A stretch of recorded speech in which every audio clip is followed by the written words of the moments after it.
सूर्यदेव की रहस्यमयी उत्पत्ति एक पौराणिक कथा। प्राचीन काल में जब सृष्टि का निर्माण हुआ, जब ब्रह्मा जी ने ब्रह्मांड को संचालित करने के लिए देवताओं की सृष्टि की, लेकिन अभी भी सृष्टि अधूरी थी, क्योंकि जगत को प्रकाशित करने वाला प्रकाश स्रोत मौजूद नहीं था।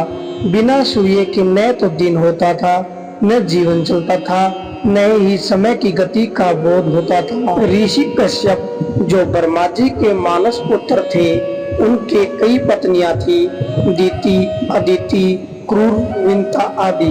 अदिति को देव माता कहा जाता है, क्योंकि उनके गर्भ से कई देवताओं का जन्म हुआ। अदिति ने तपस्या कर भगवान विष्णु की आराधना की।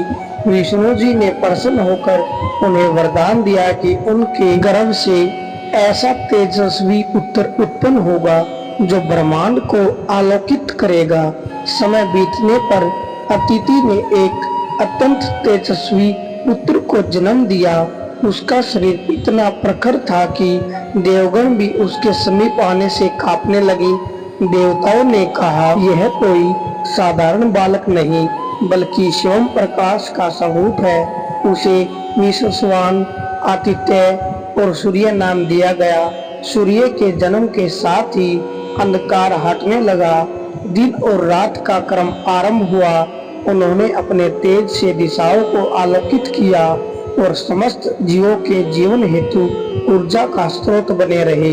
ब्रह्मा जी ने कहा, हे सूर्य, तुम केवल आकाश में स्थित रहकर जगत को जीवन दोगे। बिना तुम्हारे न तो समय चलेगा, न ही ऋतुएं आएंगी। बाद में सूर्य देव का विवाह विश्वकर्मा जी की पुत्री संज्ञा से हुआ।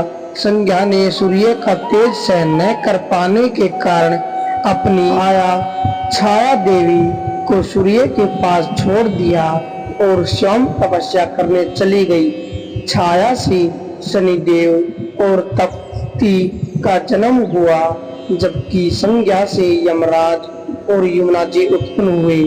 सूर्यदेव की उत्पत्ति केवल शारीरिक नहीं मानी जाती, बल्कि आध्यात्मिक रहस्य भी छुपा है। सूर्यदेव परम चेतना के प्रकाश का प्रतीक है।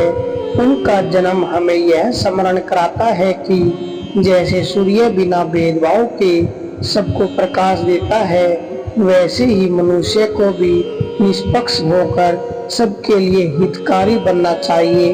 वे आदित्य कहलाते हैं, क्योंकि वे आदित्य के 12 पुत्रों में सबसे प्रधान है। एक आदित्य समय, ऋतु और प्रकृति के अलग अलग आयामों को नियंत्रित करते हैं, परंतु सूर्य मुख्य स्रोत है।